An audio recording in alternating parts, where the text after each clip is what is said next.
David Copperfield by Charles Dickens, Chapter 38, A Dissolution of Partnership. I did not allow my resolution with respect to the parliamentary debates to cool. I bought an approval scheme of the noble art and mystery of stenography, which cost me 10 and 6 pence.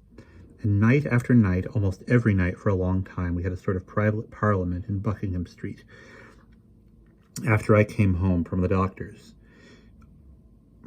Often and often we pursued these debates until the clock pointed to midnight and the candles were burning down. I was always punctual at the office, at the doctor's too, and I really did work, as the common expression is, like a cart horse. One day, when I went to the Commons as usual, I found Mr. Spenlow in the doorway, looking extremely grave and talking to himself. Instead of returning my good morning with his usual affability, he looked at me in a distant, ceremonious manner and coldly requested me to accompany him to a certain coffee house. I followed him and found Miss Murdstone there, supported by a background of sideboard. Miss Murdstone gave me her chilly fingernails and sat severely rigid. Mr. Spenlow shut the door, motioned me to a chair, and stood on the hearth rug in front of the fireplace. "Have the goodness to show Mr. Copperfield," said Mr. Spenlow, "what you have in your reticule, Miss Murdstone." I believe it was the old identical steel-clasped reticule of my childhood that shut up like a bite. Compressing her lips in sympathy with the snap, Miss Murdstone opened it, opening her mouth a little at the same time, and produced my last letter to Dora, teeming with expressions of devoted affection. "I believe that is your writing, Mr. Copperfield," said Mr. Spenlow. I was very hot, and the voice I heard was very unlike mine when I said, "It is, sir." "If I am not mistaken," said Mr. Spenlow, as Miss Murdstone brought a parcel of letters out of her reticule, tied round with the dearest bit of blue ribbon, "those are also from your pen, Mr. Copperfield." I took them from her with a most desolate sensation, and glancing at such phrases at the top as "my ever dearest and own Dora," "my best beloved angel," "my blessed one forever," and the like, blushed deeply and inclined my head. "No, thank you," said Mr. Spenlow coldly, as I mechanically offered them back to him. "I will not deprive you of them. Miss Murdstone, be so good as to proceed." That gentle creature, after a moment's thoughtful survey of the carpet, delivered herself with much dry unction as follows. "I must confess to having entertained my suspicions of Miss Spenlow in reference to David Copperfield for some time. I observed Miss Spenlow and David Copperfield when they first met, and the impression made upon me then was not agreeable. The depravity of the human heart is such—" "You will oblige me, ma'am," interrupted Mr. Spenlow, "by confining yourself to facts." Miss Murdstone cast down her eyes, shook her head as if protesting against this unseemly interruption, and with frowning dignity resumed, "I have already said, sir, that I have had my suspicions of Miss Spenlow in reference to David Copperfield for some time.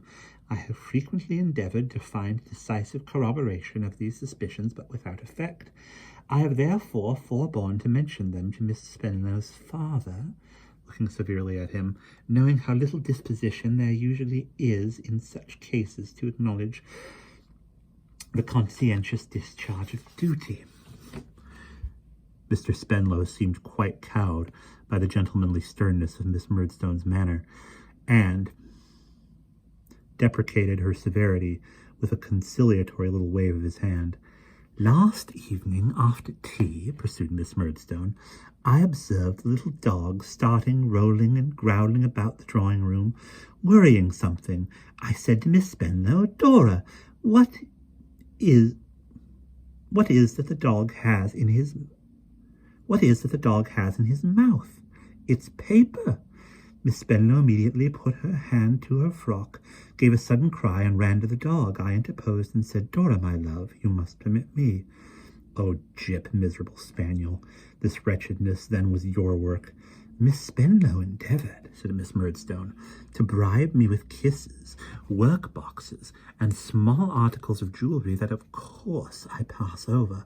The little dog still kept the letter in his mouth, and my endeavouring to take it from him, at the imminent risk of being bitten, he kept it between his teeth so pertinaciously as to suffer himself as to be suspended in the air by means of the document. At length I obtained possession of it. After perusing it, I taxed Miss Spenlow with having many such letters in her possession, and ultimately obtained from her the packet which is now in David Copperfield's hand.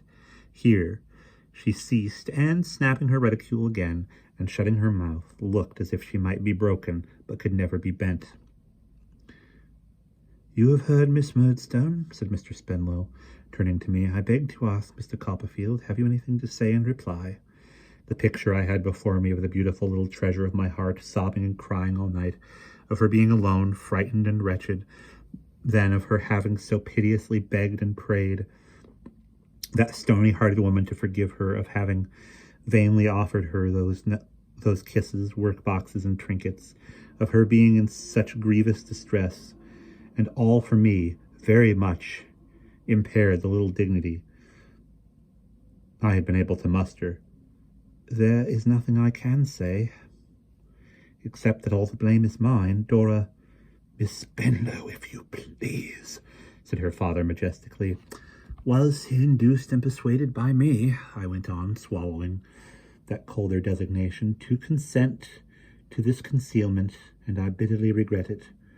"You are very much to blame, sir," said Mr. Spenlow, walking to and fro upon the hearthrug, and emphasizing what he said with his whole body instead of his head on account of the stiffness of his cravat and spine. "You have done a stealthy and unbecoming action, Mr. Copperfield." "I feel it, sir, I assure you," I returned, "but I never thought so before. I love Miss Spenlow to that extent." "Pooh! Nonsense!" said Mr. Spenlow, reddening. "Pray don't tell me to my face that you love my daughter, Mr. Copperfield." "Could I defend my conduct if I did not, sir?" I returned with all humility.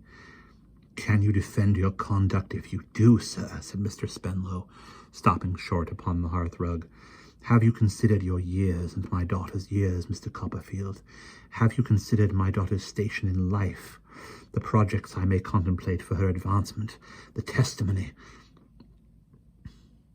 testamentary intentions I may have with reference to her? Have you considered anything, Mr. Copperfield?" "Very little, sir, I am afraid," I answered, speaking to him as respectfully and sorrowfully as I felt. "But pray believe me, I have considered my own worldly position. When I explained it to you, we were already engaged."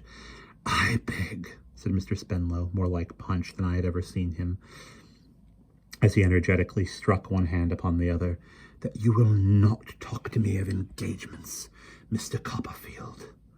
The otherwise immovable Miss Murdstone laughed contemptuously in one short syllable.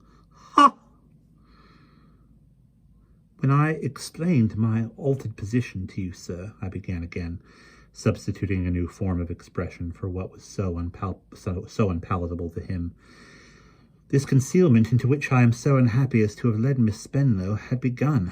Since I have been in that altered position, I have strained every nerve, I have exerted every energy to improve it. I am sure I shall improve it in time. Will you grant me time, any length of time? We are both so young, sir." "You are right," interrupted Mr. Spenlow, nodding his head a great many times and frowning very much. "You are both very young. It's all nonsense. Let there be an end to this nonsense. Take away those letters and throw them in the fire. Give me Miss Spenlow's letters to throw in the fire, and although our future intercourse must, as you are aware, be restricted to the commons here, we will agree to make no further mention of the past. Come, Mr. Copperfield, you don't want sense, and this is the sensible course." No, I couldn't think of agreeing to it. I was very sorry, but there was a higher consideration than sense. Love was above all earthly considerations, and I loved Dora to idolatry, and Dora loved me. "Very well, Mr. Copperfield," said Mr. Spenlow. I must try my influence with my daughter. A silence succeeding, I was undecided whether to go or stay. At length I was moving quietly toward the door, with the intention of saying that perhaps I should consult his feelings best withdrawing, when he said, with his hands in his coat pockets, into which it was as much as he could do to get them, "You may make it necessary, if you are foolish or obstinate, Mr. Copperfield, for me to send my daughter abroad again for a term. But I have a better opinion of you. I hope you will be wiser than that in a few days. As to Miss Murdstone, I respect that lady's vigilance, and feel obliged to her, but she has strict charge to avoid the subject. All I desire, Mr. Copperfield, is that it should be forgotten. All you have got to do, Mr. Copperfield, is to forget it. All." In the note I wrote to Miss Mills, I bitterly quoted this sentiment.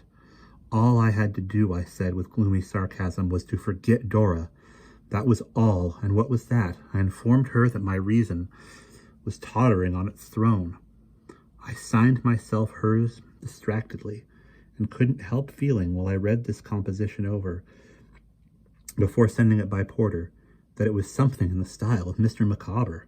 I confided all to my aunt when I got home, and in spite of all she could say to me, went to bed despairing. I got up despairing, and went out despairing.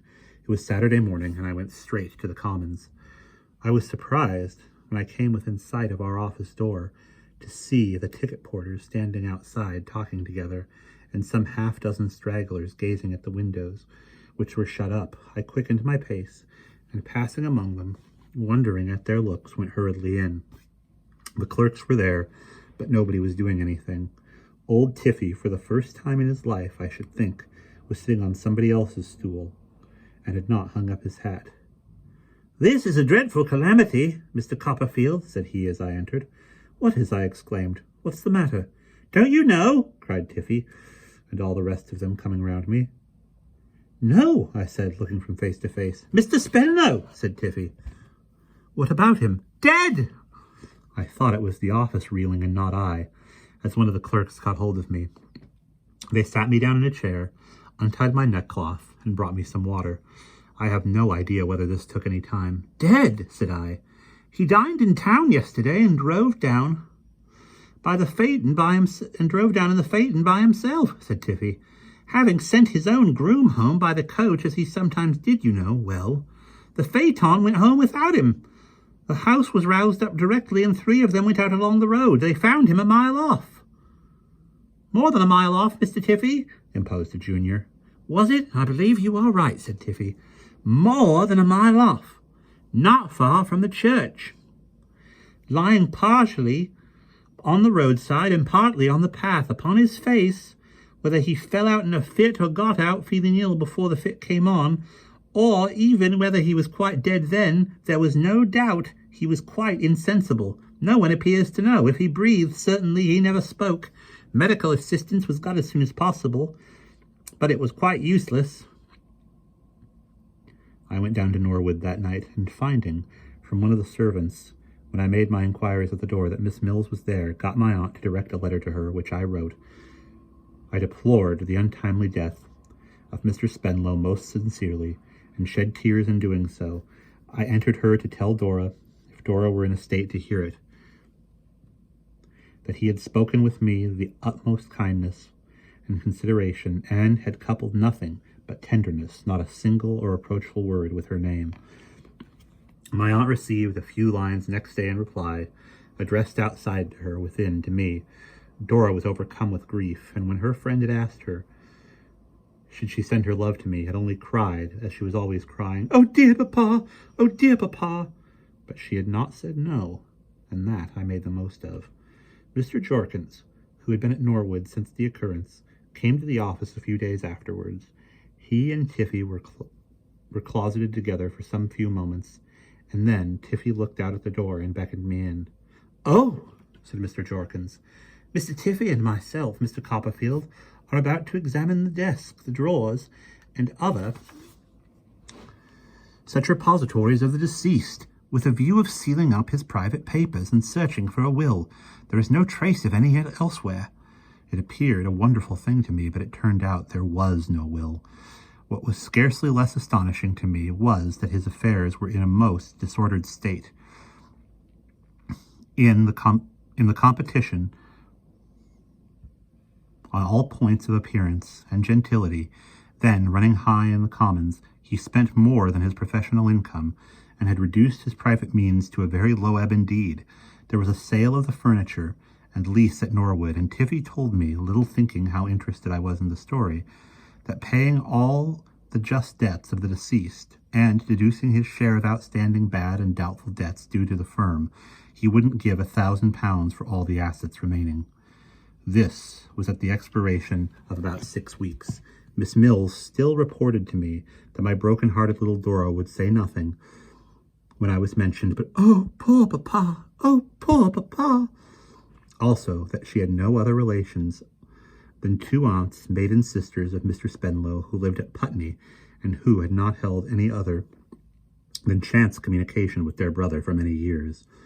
Not that they had ever even quarrelled, Miss Mills informed me, but that having been, on the occasion of Dora's christening, invited to tea when they considered themselves privileged to be invited to dinner, they had expressed their opinion in writing that it was better for the happiness of all parties that they should stay away, since they had gone their road and their brother had gone his. These 2 ladies now emerged from their retirement and proposed to take Dora to live at Putney. Dora, clinging to them both and weeping, exclaimed, "Oh, yes, aunts, please, take Julia Mills and me and Jip to Putney." So they went very soon after the funeral. And that is the end of chapter 38.